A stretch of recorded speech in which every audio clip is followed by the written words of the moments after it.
Ambyar, masalah selalu datang dan juga berganti ya. Ada yang bilang katanya sudah jatuh tertimpa tangga. Tapi kalau bintang tamu kita yang satu ini, dia sudah jatuh tertimpa tangga, tangganya tangga berjalan lagi. Berat banget ya. Yang pertama diduga berselingkuh, yang kedua kemudian diceraikan, yang ketiga terakhir adalah menggunakan barang haram. Dan kali ini kita akan mendengar apa hikmah yang ia ambil dari semua peristiwa yang ia alami. Di Pagi-Pagi Ambyar kita hadirkan Andrew Andika.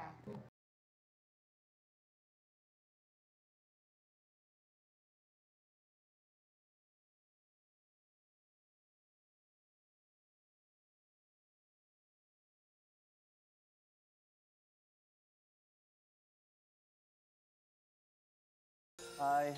Beritanya luar biasa sekali tentang kamu akhir-akhir ini ya.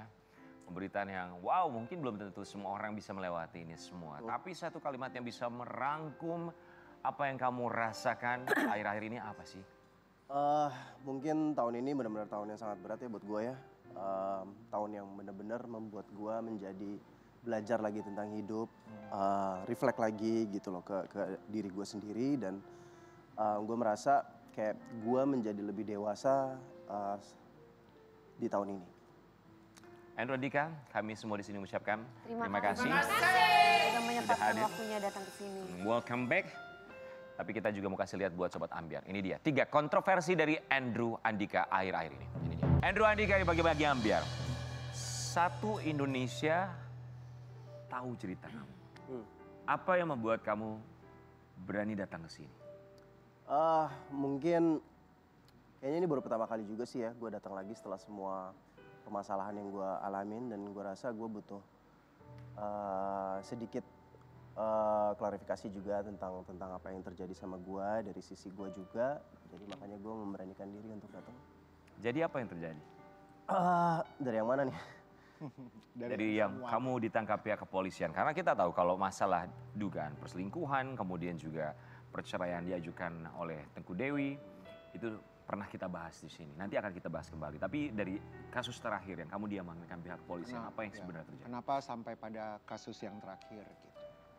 Ya mungkin pada saat itu ya memang lagi jalan-jalan sama teman, lalu diajak teman untuk pergi ke satu tempat, akhirnya pergi ke tempat itu dan akhirnya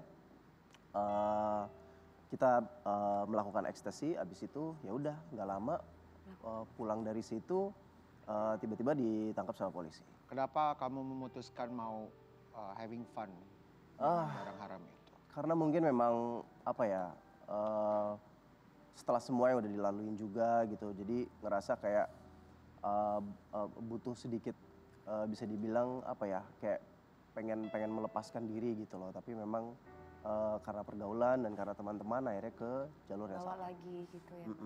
Emang nggak bisa keluar dari lingkungan itu supaya tidak terjadi lagi? Sebenarnya sih karena masalah perceraian segala macam sih buat saya kembali lagi ke dunia malam.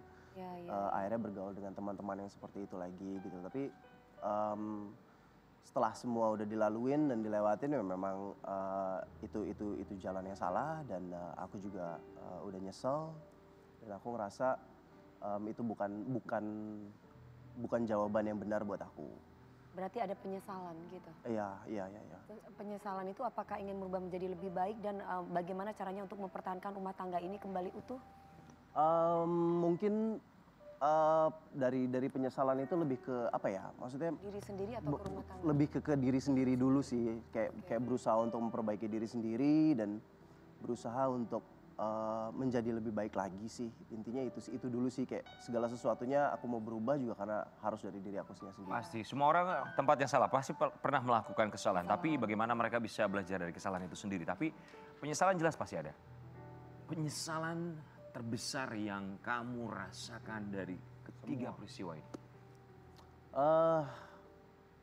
Aku harus kehilangan keluarga aku. Aku harus bercerai sama istri. Aku udah berusaha, aku berusaha untuk bounce back, aku berusaha untuk begging, untuk meminta supaya itu tidak terjadi. Tapi dari pihak istri memang sudah mantap dan ingin bercerai, jadi ya aku nggak bisa apa-apa. Dan itu sih yang benar-benar membuat aku kayak oh ya kayak apa yang udah aku bangun selama ini gitu 20 tahun aku di karir segala macem dan dalam waktu sekejap aja semuanya langsung hilang gitu. Itu sih penyesalannya. Tapi apa, kan kalau ini aku berbicara sebagai pihak perempuan ya, kadang-kala perempuan itu suka diperjuangkan dalam arti bagaimana caranya perempuan itu bisa luluh gitu. Kadang-kala kan perempuan itu sesaat gitu, cuman udahlah pokoknya gue mantep gue bercerai, tapi belum tentu terkadang dia pingin diperjuangkan. Dan juga bukan hanya sekali, 2 kali, berkali-kali, apalagi kesalahan yang dilakukan itu berkali-kali gitu. Ada nggak keinginan untuk coba untuk memperjuangkan?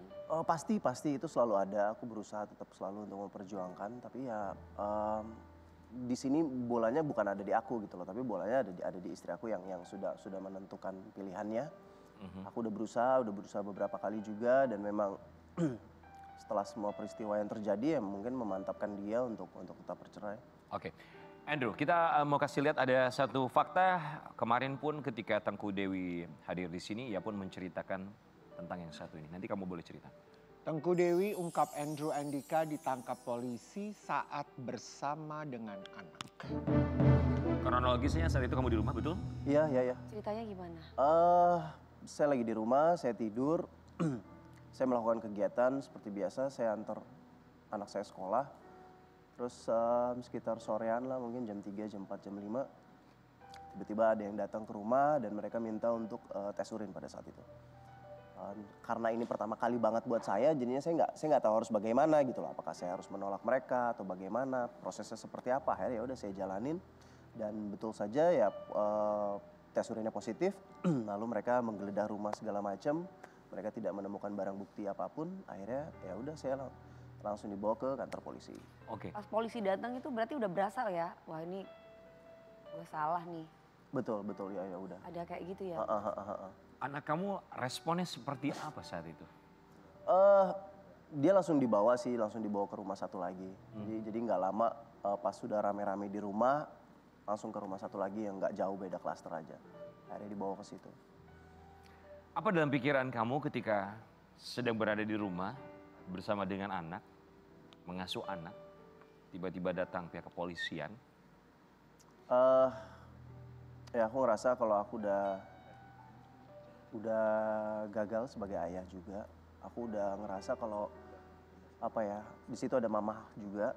Jadi ada orang tua juga lagi di rumah, mereka juga pada kaget segala macam, mereka nggak nyangka kalau aku melakukan hal-hal seperti itu gitu loh, yang mereka tidak ketahui sama sekali gitu. Jadi ya semua merasa nyesel sih pada saat itu. Dan aku juga ngerasa kayak oke, mungkin memang jalannya harus seperti ini sampai aku harus benar-benar bisa stop betul. Oke. Dan kita juga tahu bahwa pada akhirnya setelah hasil assessment keluar, rehabilitasi adalah satu hal yang harus dilewati oleh seorang Andrew Andika. Kita mau kasih lihat yang satu ini. Kuasa hukum jelaskan kebebasan Andrew Andika usai rehabilitasi kasus narkoba. Berapa lama kemarin rehabilitasi? Iya karena tidak ada barang bukti segala macam, jadinya di asesmen sama BNN hanya menjalani 1 bulan rehabilitasi. 1 bulan rehabilitasi. Dalam 1 bulan rehabilitasi itu tentu tidak ada pekerjaan, tidak bisa melakukan pekerjaan. Dalam 1 bulan ketika kamu direhabilitasi, pada akhirnya hikmah apa yang kamu ambil? Menurut saya kayak tempat rehabilitasi benar-benar apa ya, mereka benar-benar merehabilitasi kita dalam diri kita sendiri gitu loh. Jadi benar-benar ada edukasinya, terus ada share feeling segala macam. Setiap pagi kita harus meeting bersama dengan yang lainnya, kita share feeling apa yang kita rasakan, apakah kita masih marah, kita depresi, kita jenuh segala macam gitu loh. Dan ada edukasi tentang tidak boleh memakai narkobanya segala macam gitu. Jadi benar-benar 1 bulan aku rasain di situ, aku ngerasa kebebasan kita tuh benar-benar terbatas karena di sana gitu loh. Kita nggak bisa ngapa-ngapain, kita harus di sana terus gitu loh. Kita cuma harus melakukan kegiatan di dalam sana. Jadi membuat aku ngerasa kayak wah kebebasan itu benar-benar ini ya gitu loh, yang aku rasain yang ternyata biasa aja di luar gitu kan, kayak ternyata di dalam tuh benar-benar kayak ya lo harusnya mensyukuri gitu loh, apa yang ada di luar sana itu udah luar biasa banget gitu loh. Andrew, siapa aja yang sempat menjenguk kamu? Manajer, orang tua, Dewi sempat datang juga ya, Dewi sempat datang, anak sempat datang, sama teman-teman sih sempat datang. Tapi yang pertama kali ketika Mas Andrew mendapatkan musibah, siapa yang pertama kali datang? Dewi sih, Dewi datang. Tengku Dewi yang pertama kali datang. Waktu di kepolisian juga dia yang datang pertama kali, waktu di tempat rehabilitasi juga dia yang datang. Nyangka nggak kalau dia bakal datang? Enggak sih, bener-bener gak nyangka sih itu. Ketika pertama kali kamu melihat wajah Tengku Dewi, istri kamu, yang menggugat kamu untuk bercerai, yang menyimpan begitu besar sekali harapan terhadap kamu sebagai suaminya untuk sehidup semati. Tapi kita tahu apa yang terjadi, apa yang kamu lakukan di balik Tengku Dewi. Apa dalam pikiran kamu melihat dia datang ke kantor polisi untuk menjenguk kamu? Nggak nyangka, bener-bener apa ya, besar banget hatinya gitu. Kayak setelah semua yang udah dilaluin, masih mau perhatian, masih mau peduli. Setelah semua yang udah aku lakuin ke dia gitu loh, udah bikin sakit hati dia segala macam semuanya. Tapi setiap aku ada masalah, dia selalu ada, dia bantu gitu loh. Dia bener-bener perhatian gitu. Jadi apa ya, kayak besar banget hatinya gitu loh, bisa bener-bener tetap ada, tetap tidak meninggalkan gitu loh, walaupun aku udah di tahap seperti itu. Kalimat apa yang keluar dari mulut kamu ketika ketemu sama dia? Apa ya? Makasih ya udah datang, makasih udah jenguk. Terus gimana kabar anak-anak? Terus dia juga bilang, kamu butuh apa? Apa yang mau dibawain? Mau dibawain makanan nggak? Dibawain baju?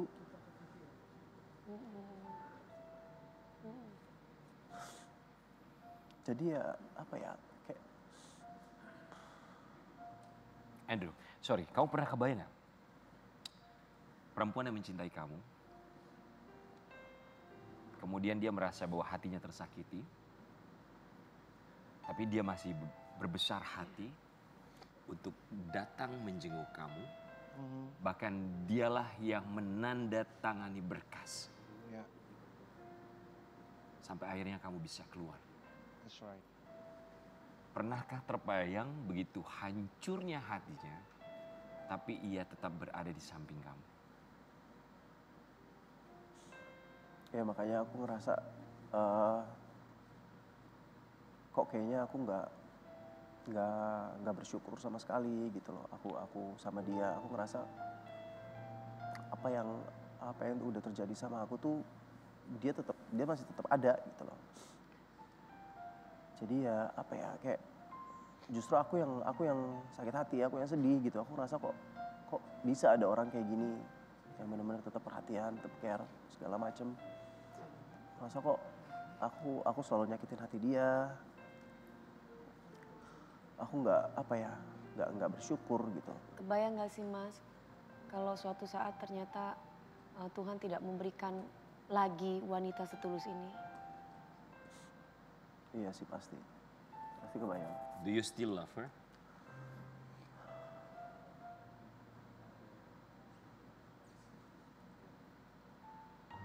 Ya, I do.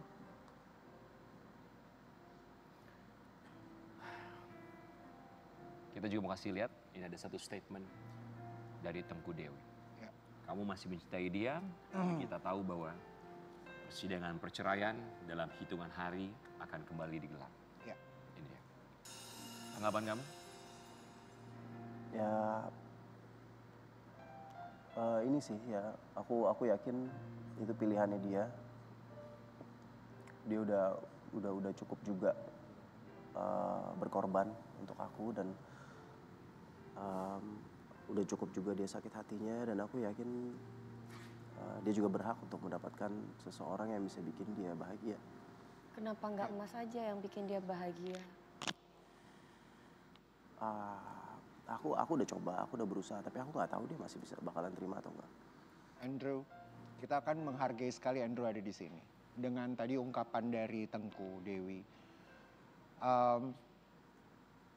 Andrew mau berubah dan Apa rencana Andrew ke depannya? Yang jelas mau berkarir lagi, mau kerja lagi, mau menjadi pribadi yang lebih baik lagi, mendekatkan diri sama Allah ya. Udah sholat terus juga gitu. Jadi benar-benar berusaha untuk memperbaiki diri sendiri dari diri aku. Kemarin sidang perdana sudah digelar, kedua belah pihak, kamu pun juga Tengku Dewi tidak hadir. Alasan kamu kenapa tidak hadir? Syuting. Pada saat itu aku syuting, jadi aku keluar tanggal 31 dan uang aku benar-benar habis. Jadi ya aku berusaha untuk mencari pekerjaan lagi. Akhirnya ya udah di saat ada tawaran syuting segala macam ya langsung aku terima gitu loh. Nah kebetulan pas jadwal sidang nggak bisa datang. Sidang berikutnya Rabu kalau tidak salah, betul? Ya Rabu. Ya. Akan hadir? Apakah akan hadir? Ya udah hadir kayaknya. Ya. Berarti keduanya akan hadir ya? Ya. Masih mediasi. Sepertinya seperti itu ya. Tapi nomor telepon WA masih komunikasi? Masih udah kita udah Udah nggak komunikasi, diblokir? udah enggak ya kita udah ngobrol baik-baik segala macam. Udah kalau misalnya mau ketemu anak masih bisa dikasih, masih bisa ini karena kita nggak terlalu jauh juga rumahnya kan. Kalau Andrew sudah tidak mau berjuang, rencananya Andrew untuk anak-anak gimana? Yang jelas ya pasti bakalan masih tetap lah kalau buat anak-anak kita urus anak-anak bareng segala macam. Ya aku juga kerja buat anak-anak juga dan nggak akan mungkin pernah putus lah kalau misalnya untuk anak-anak. Of course. Tapi kan mungkin kita nggak tahu namanya jodoh, bisa aja rujuk di kemudian hari, kita nggak tahu. Betul. Ya kan? Andrew Handika, kita akan memberikan pertanyaan berikutnya buat kamu. Dan kita juga meminta kamu menjawab dengan penuh kejujuran. Andrew Handika, kami tahu bahwa ini tidak mudah bagi kamu untuk melewati semuanya. Tapi selalu ada hikmah di balik itu semua. Andrew, kita akan mengajak kamu dalam kursi kegegeran. Mari.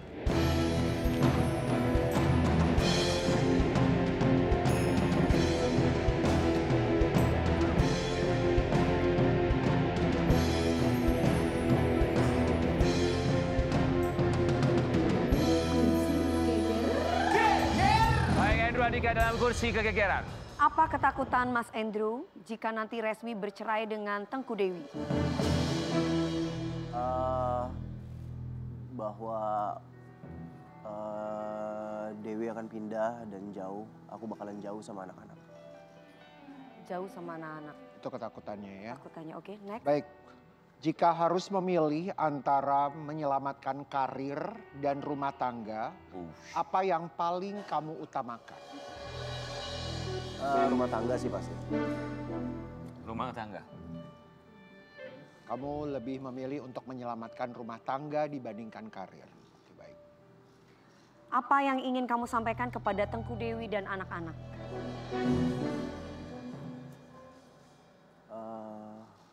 Makasih udah selalu ada buat aku. Makasih juga udah selalu kuat berusaha untuk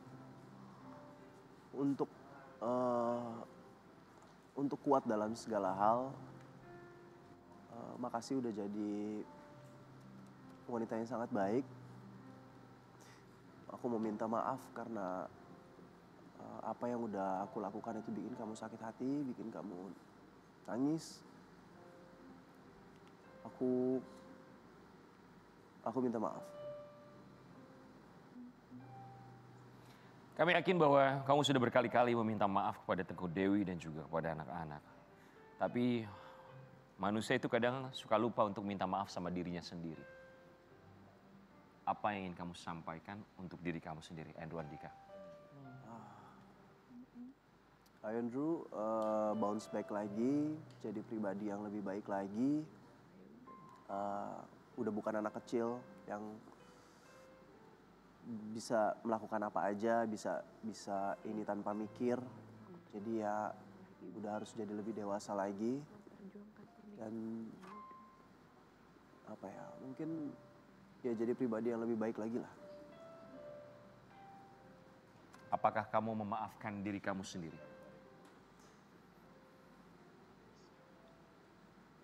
Untuk saat ini mungkin belum ya, karena apa yang udah aku lakukan benar-benar tidak bisa dimaafkan. Ini penyesalan yang sangat-sangat besar banget buat aku. Tapi aku yakin dengan seiring waktu, aku bisa memaafkan diri aku sendiri setelah semuanya udah bisa jadi lebih baik lagi. Semoga ini bisa menjadi proses pendewasaan bukan hanya untuk Andrew Andika tapi untuk siapapun yang menyaksikan. Kita akan kembali saat lagi tetap di pagi-pagi Anda. Geger.